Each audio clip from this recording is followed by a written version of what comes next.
لله رب العالمین والصلاة والسلام علی رسولہ الکریم اما بعد۔ صدر محترم معزز حکم صاحبان اور میرے عزیز رفقائے بزم، آج کے اس انعامی بزم خطابت میں میری تقریر کا عنوان ہے علامہ اقبال علیہ الرحمہ کا یہ شعرا آفاق شعر: جلال پادشاہی ہو کہ جمہوری تماشا ہو، جلال پادشاہی ہو کہ جمہوری تماشا ہو، جدا ہوتی سیاست سے تو رہ جاتی ہے چنگیزی۔ حضرات، اسلام دین رحمت ہے اور دین فطرت بھی، اسلام دین کامل ہے اور مکمل نظام حیات بھی، اسلام نے حکمرانی بھی سکھائی ہے، اسحر اللیالی بھی، اسلام نے سیاست بھی سکھائی ہے اور لوگوں کے معاملات کو سدھارنے کا طریقہ بھی بتایا ہے۔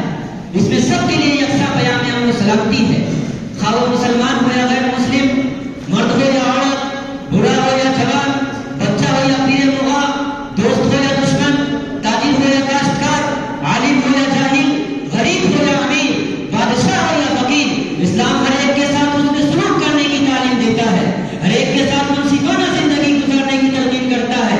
امت مسلمہ جب جب احکام خداوندی اور اسلامی تعلیمات پر عمل پیرا رہی اور اسلامی تعلیمات پر عمل پیرا رہی اور تعاونوا علی البر والتقوی کو اپنا نمونہ اور شعار بنایا تو دنیا کے لوگوں نے بھی وہ کرامات دیکھی، جن سے دور انبیاء تازہ ہو گیا۔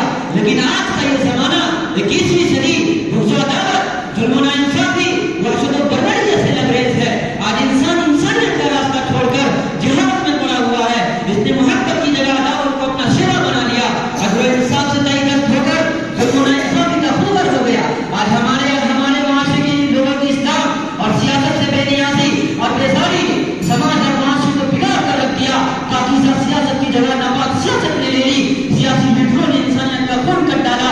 آج انسان تو ہے لیکن انسانیت قصہ پانی نہ بن کر رہ گئی۔ اب تلفی و فاق پرستی، خود غرضی و خود نمائی، خود دوری و خود ستائی کا دور دورہ ہے۔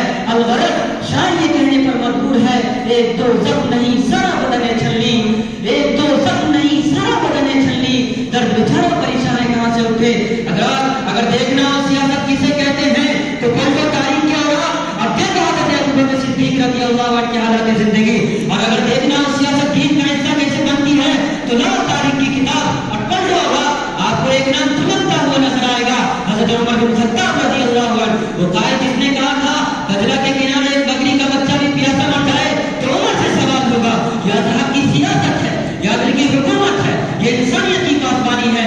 اگر 21ویں صدی کے انسانوں کو اسلام یہ پیغام دیتا ہے کہ اپنے گھرے سے مخلوق کی بندگی کا طاق اتار پھینکے اور خالق کی بندگی میں آ جائیں، اونچ نیچ کا فرق مٹا دے، ایک تقویٰ کو اپنا شعار بنائے، لا فضل للعربیین علی جمیعین کا پیغام عام کرے، وَلَقَدْ كَرَّمْنَا بَنِی آدم کا مسئلہ سنائے۔ یہ ہے وہ صالح اخلاق کریمانہ اور روشن تعلیمات و تبلیغات جن سے انسانیت کا وقار بلند ہوتا ہے۔ میں ان چند باتوں پہ اپنی تقریر کو ختم کرتا ہوں۔ وآخر دعوانا ان الحمد للہ رب العالمین۔